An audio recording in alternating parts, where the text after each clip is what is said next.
Sunday हो या Monday रोज खावे अंडे.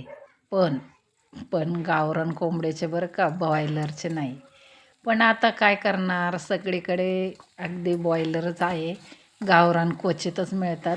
ते पण आधीच नंबर लावून ठेवायला लागतो तेव्हा मिळतात गावाकडं सुद्धा. तर चला आज काय मस्त अशा अंडा भुर्जी करायची. आज आहे संडे. मग काय कांदा टमाटर आणि हिरवी मिरची लसूण वाटलं ना, जिरं सर्वाला मिक्स होतं आणि खूप छान लागतं. लसणाची टेस्ट काय वेगळीच असते. आणि मस्त असे 4-5 अंडे फोडून घेतली. कांदा टोमॅटो आणि मिरची छान परतो घेतली आणि त्यावरनं ही 4-5 अंडे टाकली आणि त्या अंड्यामध्ये थोडंसं मीठ टाकलं, कारण मिठाशिवाय सगळं आळणी असतं. छान हलवलं आणि नंतर वरनं कच्ची कोथिंबीर टाकली. कच्ची कोथिंबीर खाण्याचा मजा काही वेगळीच असते.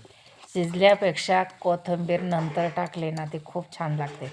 आणि बघा आपली अंडा भुर्जी तयार झाली. चुलीवरची गरम भाकरी, या जेवायला.